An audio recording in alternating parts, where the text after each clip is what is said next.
মহান রাব্বুল আলামিন কখনো কাউকে খালি হাতে ফেরত দেন না, তবে তানাকে ডাকার মতো ডাকতে হবে। আসসালামু আলাইকুম বন্ধুরা, আশা করি আল্লাহ তাআলার অশেষ মেহেরবানিতে আপনারা সকলেই ভালো আছেন। আমি জানি না কিভাবে ডাকলে আমার ডাকে সাড়া দেবেন, আমি জানি না কিভাবে চাইলে আমার চাওয়া পূরণ করবেন, আমি জানি না কিভাবে হাত উঠালে আমার হাত ভরে দেবেন, আমি জানি না কিভাবে দোয়া করলে আমার দোয়া কবুল করবেন। কিন্তু আপনি তো আপনার গুনাহগার বান্দার অন্তরের খবর রাখেন, আপনি তো আপনার গুনাহগার বান্দার অন্তরের খবর জানেন। ইয়া রব, আপনি তো অন্তরটাই দেখেন। আপনি তো বলেছেন, তোমরা আমাকে ডাকো, আমি তোমাদের ডাকে সাড়া দেব। তোমরা আমার কাছে চাও, আমি তোমাদের চাওয়া পূরণ করব।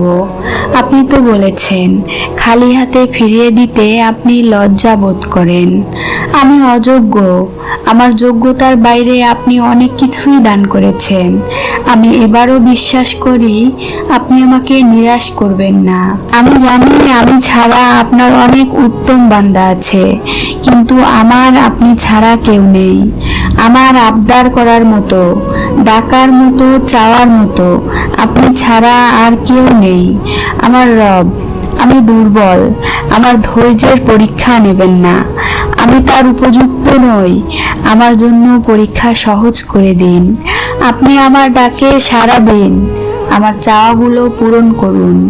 ইয়া মালিক, আমার খালি হাত দুটোই আপনার রহমত দিয়ে পরিপূর্ণ করে দিন। নিশ্চয়ই এটা সত্য, নিশ্চয়ই এটা বাস্তব, নিশ্চয়ই এটা অস্বীকার করার কোনো জায়গা নেই যে পৃথিবীতে আপনার বান্দার কোনো অভাব নেই। কিন্তু আপনি ছাড়া আমার তো দ্বিতীয় কোনো রব নেই, আমার তো দ্বিতীয় কোনো চাওয়ার জায়গা নেই। আপনি তো জানেন আমি আমার আমল দিয়ে কখনোই জান্নাতে প্রবেশ করতে পারবো না। আপনার দয়া আমার জন্য খুবই প্রয়োজনীয়, আপনার রহমত আমার জন্য খুবই গুরুত্বপূর্ণ। হে আমার রব, আমার ধৈর্যের পরীক্ষা নেবেন না। আপনি তো বলেছেন আমার ক্ষমতার থেকে অতিরিক্ত কিছু আপনি আমার জীবনে চাপিয়ে দেন না।